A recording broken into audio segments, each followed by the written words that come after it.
E se eu começar esse vídeo falando de um Supremo Tribunal Federal que toma decisões altamente questionáveis e que gera revolta numa grande parcela de pessoas da população? Uma certa cúpula de militares que disputa protagonismo com políticos e que disputa protagonismo com o poder judiciário, que disputa protagonismo com as duas anteriores. E se eu falar de um evento que aconteceu na capital do Brasil, Brasília, que tomou prédios públicos, tomou a Praça dos Três Poderes, tiveram atos, sim, violentos, justamente por causa dessa disputa de protagonismo e de poder, e justamente por causa de decisões do Supremo Tribunal Federal e de ministros do Supremo Tribunal Federal. Você diria que eu estou falando de quando? De que ano você acha que eu estou falando? 2023? Janeiro? 8 de janeiro de 2023? Você acredita mesmo nisso? Não. Eu não estou falando de 8 de janeiro de 2023. E esse vai ser o tema do nosso vídeo de hoje. Nós vamos falar sobre a revolta dos sargentos que aconteceu no dia 12 de setembro de 1963 durante a madrugada. E que apesar de ter sido em 1963, tem muito, mas muito mais coisas em comum com os tempos atuais do que você imagina.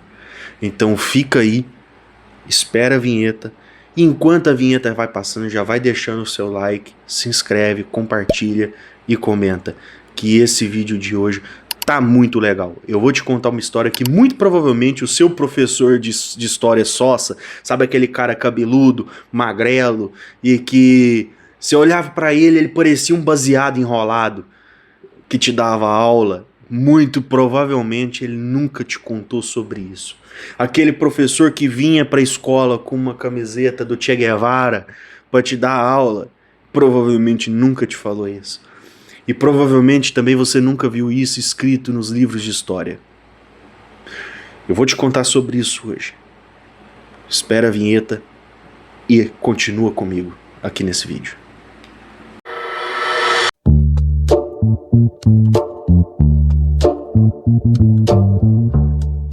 Bom, pessoal, antes de começar, eu não podia deixar de estar aqui para agradecer você que está assistindo os meus vídeos, que está curtindo, que está me mandando mensagem no WhatsApp, sugerindo novos temas, sugerindo melhorias para os meus vídeos. Hoje eu estou aqui, vocês estão vendo, eu estou num cenário um pouco diferente do comum, eu estou na sala de casa. Vou explicar para vocês rapidamente, tá um calor danado aqui na Bélgica e qualquer coisa acima de 10 graus é muito quente pra gente, então eu tive que vir gravar aqui na sala porque o ar-condicionado do meu quarto, ele é Sossa e ele já me acionou já na Justiça do Trabalho por insalubridade devido ao calor, ele está se recusando a trabalhar como deveria, portanto eu tive que vir aqui para a sala, estou improvisado, com porta aberta, janela aberta, então se vocês ouvirem algum barulho que não deveria ouvir, tem máquina de lavar louça ligada, cachorro do meu lado, ventilador ligado, e olha aqui para vocês verem, gente. São agora 23h42, tá 25 graus, gente. Com tudo isso aberto e ventilador. Isso aqui é um controlador do aquecimento da minha casa e ele marca a temperatura atual aqui no ambiente que eu tô. 25 graus, com janela aberta, ventilador ligado. Gente, talvez aí no Brasil isso pode ser pouco, mas aqui é muito, muito quente, muito fora do normal. Mas enfim, eu queria agradecer a todos vocês. Quero pedir para vocês continuarem aqui comigo, para vocês não me abandonarem. Pedir desculpa também pelo tempo que eu fiquei sem postar vídeo, devido justamente a esse calor. A gente estava fora de casa, tá muito difícil ficar dentro de casa durante o dia. Geralmente eu aproveito fim de semana para gravar, tava impossível. Mas de qualquer forma, eu agradeço vocês, peço que vocês continuem aqui comigo e ouçam essa história que eu vou contar para vocês. No dia 11 de setembro de 1963, o Supremo Tribunal Federal do Brasil tomou uma decisão. E essa decisão foi a de impedir a posse de um deputado federal eleito. Mas não era um deputado federal qualquer. Era um sargento. Um sargento das Forças Armadas, um sargento do Exército Brasileiro, que foi eleito para o cargo de deputado federal.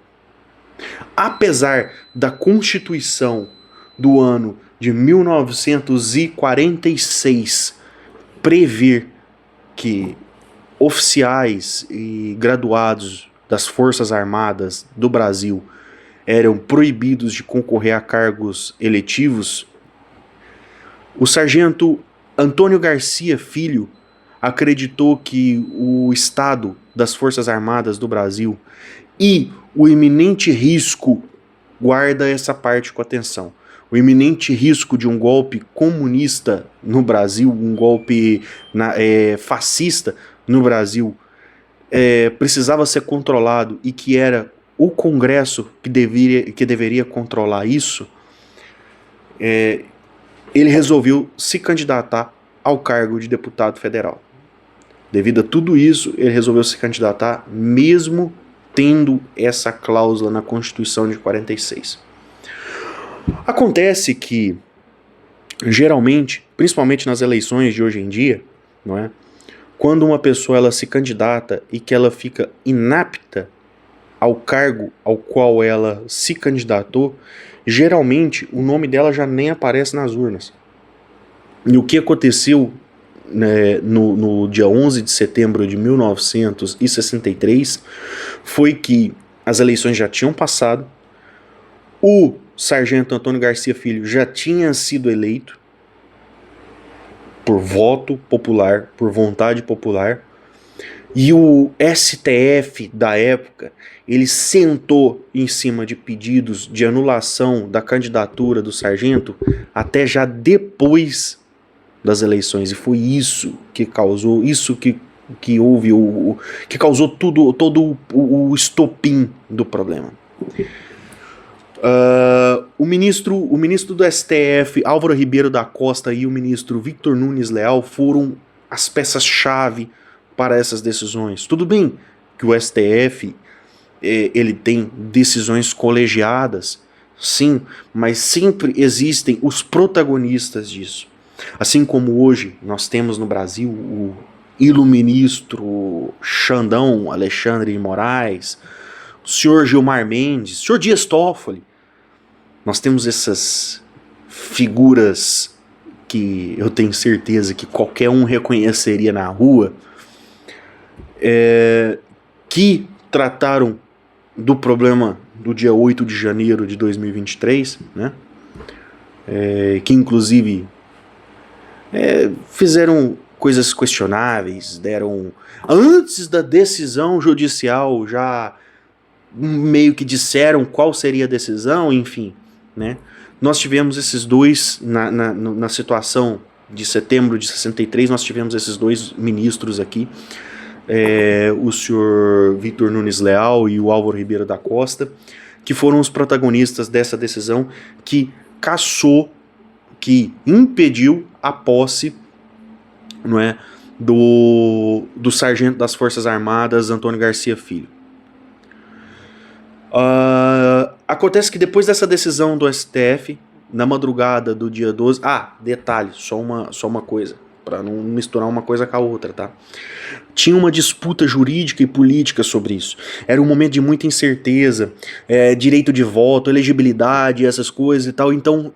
E havia também uma disputa muito grande por protagonismo no cenário brasileiro, tá? Entre setores da política, setores do judiciário, setores dos militares, setores do povo, da população. Ou seja, a gente pode ver isso pré-golpe de 64. Tá? Lembrem-se, houve um golpe militar em 64. Pré-golpe militar de 64, e eu não passo pano para milico, Não acho que o golpe de 64 foi correto, foi uma coisa correta. Esse é um dos erros que eu acompanho, né, a pessoa a qual eu inspiro grande parte dos meus vídeos, que é o Peter Turguniev do canal Ancapsu. Eu acompanho o raciocínio dele quando ele diz que um dos maiores erros do Bolsonaro foi ficar lambendo bota de milico. Eu também concordo com isso, tá? Não acho que os milicos estavam certo em 64, mas isso aconteceu pré-64, pouquíssimo tempo antes de 64, setembro, outubro, novembro, dezembro, janeiro, fevereiro, março, abril, 7 meses antes do golpe de 64. Então já se desenhava um clima terrível no Brasil naquela época. Devido a essa disputa de poder, essa disputa de quem manda mais, quem fala mais alto, qual bota pisa mais forte na cara da sociedade, né? Porque é isso que acontece. Todos, entendam, todos esses que estavam em disputa por protagonismo fazem parte do Estado. Fazem parte da máquina estatal a qual você paga por ela, ao qual os cidadãos da época pagavam por ela. Então era bem que, assim, era para disputar qual bota ia pisar primeiro na cara do cidadão, né? Então houve essa disputa, houve esse problema, houve essa decisão judicial do STF. Não vou julgar, tá? Não vou falar se a decisão estava certa ou não. A Constituição que estava vigente na época, de 1946, já previa isso e tal. Então, enfim, mas houve uma revolta. Na madrugada do dia 12 de setembro de 1963, atenção, aproximadamente 600 pessoas tomaram Brasília. Aproximadamente 600 pessoas tomaram o Departamento Federal de Segurança Pública, provavelmente, eu não tenho certeza, mas eu acredito naquela época que devia ser o Ministério da Segurança Pública, né? Tomaram o Ministério da Marinha, tomaram a Rádio Nacional e o Departamento de Telefones, que eu não sei se esse pessoal mais novo sabe, na época, para você ligar para uma pessoa, você tinha que pegar o telefone, ligar e caía numa central e transferia, e isso, aquilo outro e tal. Por exemplo, tomaram isso e tomaram a base aérea de Brasília, tá? Foram 600 cabos, sargentos, suboficiais da Aeronáutica, Marinha, Exército, e que iniciaram toda essa revolta em Brasília, tá? A capital federal ficou cerca de 12 horas em poder desse pessoal, fortemente armado, gente oficial, militar, armado, de fuzil. Atenção, façam os comparativos. 8 de janeiro, povo na Praça dos Três Poderes, invadindo o Congresso, invadindo Supremo Tribunal e tal.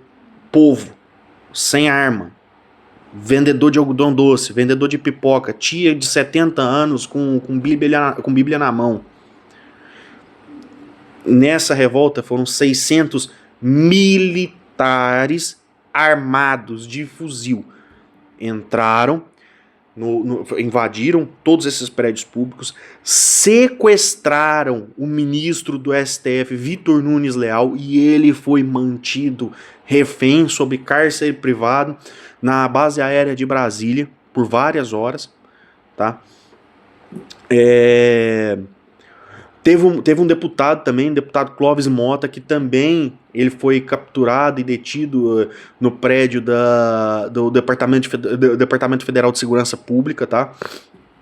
Pessoal, vocês estão me vendo olhando pro lado, porque tem algumas informações que não dá para guardar na cabeça, é muito nome, muito número, então eu tô acompanhando isso para eu não falar nenhuma besteira, tá? O principal alvo deles, de fato, era STF, por causa da decisão deles, tá? O sargento Antônio Prestes de Paula, ele foi o líder máximo dessa revolta, tá? E a revolta, sim, foi em resposta ao sargento Antônio Garcia Filho ter o posto de deputado federal ter sido barrado pela justiça, né? Como eu já havia falado anteriormente. Guarda esses nomes que eu vou falar agora. Políticos que apoiaram o movimento, tá? O senhor Sérgio Magalhães, Neiva Moreira, Lamartine Távora, Marcos Antônio Coelho, Henrique Oeste e Emanuel Weissmann.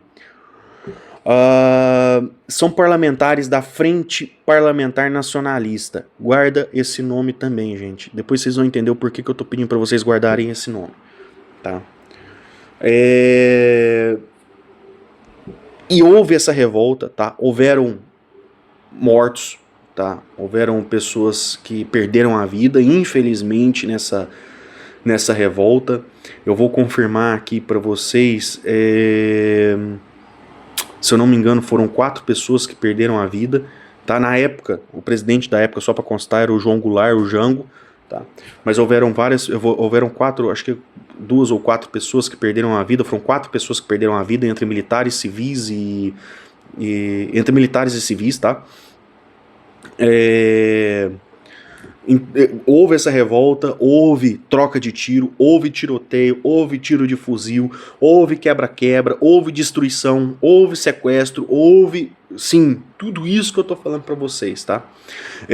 Quando aconteceu isso, surpreendentemente, eu acho que, assim, vocês lembram o que foi que aconteceu no dia 8 de janeiro de 2023, tá, com o recém-impossado presidente da República, o Luiz Inácio Lula da Silva, né?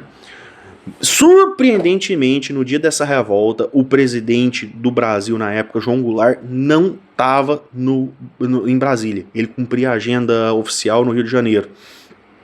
A agenda essa oficial que, conforme pesquisas que eu fiz, não era uma agenda oficial pré-programada. Foi uma coisa decidida de última hora. Algumas fontes citam que foi 24 horas, cerca de 24 horas antes da revolta. Outras fontes citam que foi por volta de 48 horas antes da revolta, que foi incluído essa ida ao Rio de Janeiro pelo presidente João Goulart, ou seja, 48 horas antes, entre 24 e 48 horas antes, foi decidida essa agenda oficial, né? Mas diante desse caso, por ordem do presidente da República, atenção, houve uma GLO, o exército agiu, né? Tropas que eram leais ao governo, leais à causa e aos generais, né, à causa do governo em si, eram governistas, né, agiram, ou seja, eram 600 pessoas que estavam na revolta, né, eram 600 pessoas que estavam na revolta, e agora você pensa, 600 pessoas contra todo o aparato militar do exército que fica disponível em Brasília, né, a capital do país. Né? E nessa situação, aproximadamente 530, nessa atuação do exército, né, aproximadamente 537 militares foram presos, tá? Brasília não tinha estrutura prisional para isso, então a maioria foi enviada para o Rio de Janeiro, confinado em um navio presídio ancorado na Baía de Guanabara, tá? E em março de 64, semanas antes do golpe de 64, tá? Os participantes, todos os participantes, os 537 participantes, incluindo o sargento Prestes Paula, tá, que foi o líder do movimento, atenção, gente, todas essas pessoas, em março de 64, foram condenadas a 4 anos de cadeia. 4. Nenhuma condenação a 17 anos, 14 anos, 27 anos de cadeia. Uma pessoa condenada a 27 anos de cadeia por uma coisa que ele nem estava lá, né? Então, traçando um paralelo entre... E nisso nós estamos falando numa época onde a coisa era bota de ferro, tá? Na época onde a mão era pesada. Não existia esse mimimi todo que existe hoje em dia. Não existia tudo isso. Não existia todo esse... nossa, tadinho que existe hoje em dia. Não, cara. A mão era pesada, era tapa na cara, a polícia dava tapa na cara e tal, no meio ali na frente de todo mundo, e não tinha quem batia de frente com polícia, com militar, né? Essas pessoas que iniciaram a revolta foram condenadas a 4. Iniciaram a revolta, dominaram Brasília, sequestraram ministros, sequestraram militares, trocaram tiro de fuzil em Brasília, foram condenados a 4 anos de cadeia. 4 anos de cadeia foi a condenação mais alta. Traça um paralelo com as pessoas do 8 de janeiro de 2023. Não é? E se eu trouxer para vocês aqui mais uma última pergunta, só para poder a gente alinhar os pensamentos. Vocês acham que as pessoas que estavam envolvidas nessa revolta, os militares, deputado eleito, deputados e parlamentares que apoiaram a revolta, vocês acham que era de direita ou de esquerda? Deixa aqui nos comentários. Vou dar um tempo, e nesse tempo que eu vou dar para vocês, é o tempo para vocês deixarem a resposta de vocês aqui nos comentários, curtir, compartilhar o vídeo e se inscrever no canal. Tá? Já foi? Pois é. Então, eu vou responder para vocês. Os parlamentares que apoiaram sargentos e demonstraram solidariedades faziam parte, o que na época se chamavam de esquerda nacionalista. Tá? No atual espectro político, eles ali orbitavam, transitavam no que a gente entende hoje como centro-esquerda, esquerda, e na época era tratado como comunista clandestino. Tá? Tanto é que naquele momento eles estavam aglutinados, né, nesse partido, nessa frente parlamentar nacionalista, né, um bloco que era suprapartidário na época, que apoiava reformas de base do João Goulart, defendia postura anti-imperialista. Oi? Como é que é? Anti-imperialista? Onde a gente ouviu isso? Papai Lully tem falado muito sobre o imperialismo americano, soberania, né? Pois é, lutavam contra, defendiam uma postura anti-imperialista, criticavam muito os Estados Unidos, né? E eram a favor de mão grande do Estado, intervenção do Estado na economia, Estado gigante, inchado, aquela máquina pública, cheio de funça público, cheio de estatal e tal. Pois é. A esquerda nacionalista e reformista, que era o PTB e partidos aliados, né? Que o PTB, Partido Trabalhista Brasileiro, né? Na verdade é o seguinte, a maioria pertencia dessa esquerda nacionalista, né? Pertencia ao PTB e a alas radicais de outros partidos, né? Eles defendiam os direitos trabalhistas. Oh, meu Deus do céu! Na época não tinha CLT ainda, tá? Porque a CLT é uma herança maldita do gordinho lá, o babaca do Getúlio Vargas, né? Do golpista do Getúlio Vargas, né? Um dos espíritos malignos do Getúlio Vargas que que apodrece o sistema brasileiro até hoje, tá?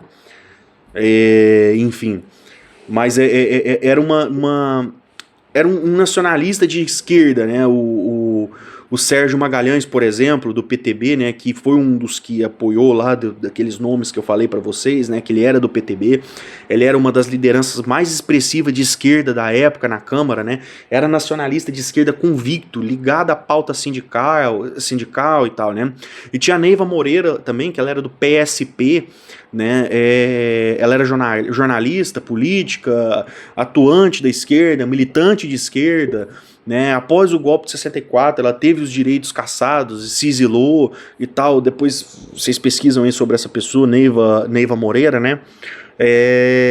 Ela é uma das fundadoras, tá? Importante dizer isso, ela é uma das fundadoras do PDT, tá? Ao lado do Brizola.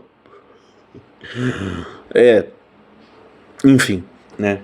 E o Lamartine Távora também, que foi citado, né, por mim anteriormente, que era ligado a ligas camponesas e movimentos de base no Nordeste, alinhado à esquerda e tal, né. E também tinha a esquerda comunista, do PCB, que era um partido comunista clandestino, Partido Comunista Brasileiro, que era clandestino, tá, que ela estava na ilegalidade desde 47, e que era ilegal na época, né, e que deveria ser permanentemente ilegal, né, mas enfim, isso pode transitar. Na verdade, sim, eu acredito que dentro de mim, né, na minha convicção, eu acredito que as pessoas deveriam sim ter liberdade para expressar tudo aquilo que elas pensam, mas não implantar isso dentro do Estado, não dentro do governo. Coisa comunista, ideal comunista, socialista e tal, e isso acaba com tudo, tá?